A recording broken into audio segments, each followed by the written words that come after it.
میں نے ٹوٹی کھولی، لائٹ نہیں تھی، پانی نہیں تھا، موٹر خراب تھی، اس لیے نماز قضا ہو گئی۔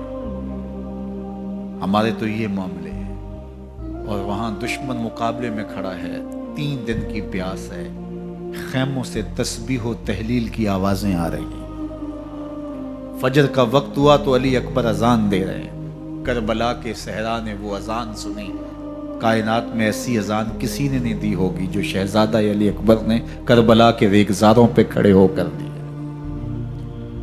کربلا کا ذرہ ذرہ آج بھی اس اذان کا گواہ ہے جو شہزادہ علی اکبر شبیہ رسول نے کربلا کی چھاتی پہ کھڑے ہو کے اللہ اکبر کی صدائے دل نواز بلند کی۔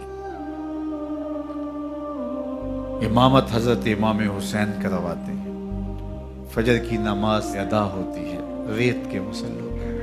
بندے کے ساتھ یہ احساس جڑا ہو کہ میں کسی کا بندہ ہوں اور میرا کوئی معبود ہے، یہ جڑا ہوا احساس انسان کو بندگی کے دائرے سے کبھی باہر نہیں جانے دیتا۔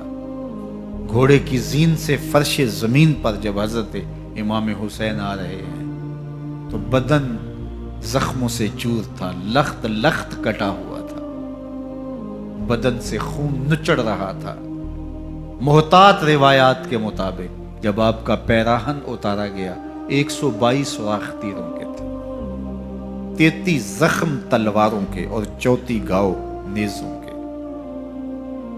اس حالت کے اندر گھوڑے کی زین سے کوئی فرش زمین پہ گرے، بخار کی تیزی ہو تو نمازیں چھوٹ جاتی ہیں۔ یہاں اتنے زخم، بہت ساری برچیاں بدن میں ٹوٹ گئی تھیں، لخت لخت سے خون بہ رہا تھا، لیکن حسین ابن علی آتے ہی پیشانی سجدے میں رکھ کے کہتے ہیں سبحان ربی الاعلی۔ نماز قضا نہیں ہونے دی۔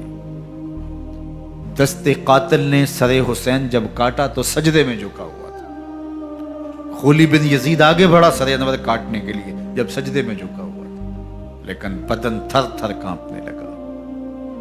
سنان بن انس آگے بڑھا، ہمت نہ پڑی۔ پھر شمر ذی الجوشن آگے بڑھ کے آپ کا سر کاٹتا۔ کتنی دردناک کہانی ہے۔ تو سر دست قاتل نے تب کاٹا جب سجدے میں جھکا ہوا تھا، اور سر انور کاٹ کے نیزے کی نوک پہ چڑھایا گیا، یہ اس بات کا اعلان کرنے کے لیے کہ ہم جیت گئے ہیں، فتح کے نقارے بجنے لگے۔ لیکن لشکر یزید سے کوئی بول کے کہنے لگا ذرا غور سے دیکھو، یہ سر کٹ کے بھی سر بلندی ہے، کٹ گیا ہے پھر بھی اونچائی ہے۔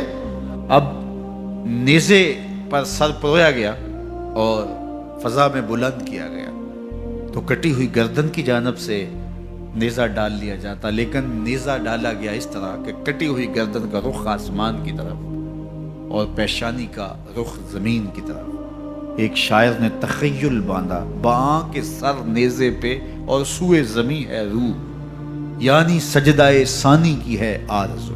رکعت کے 2 سجدے ہوتے ہیں، ابھی ایک ہوا تھا، سر حسین دست قاتل نے کاٹ لیا، کہا نیزے کی نوک پہ حسین کی پیشانی میں دوسرے سجدے کی آرزو مچل رہی۔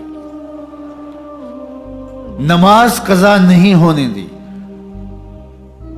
مشکلات، حالات کی تلخیاں، پیاس کی شدت، مخدرات اسلام کے پردے کا خیال، 22,000 کا لشکر مقابل، 71 لاشیں اٹھا کے خیموں تک پہنچا چکے، کلیجہ زخمی، دل زخمی، اللہ اکبر۔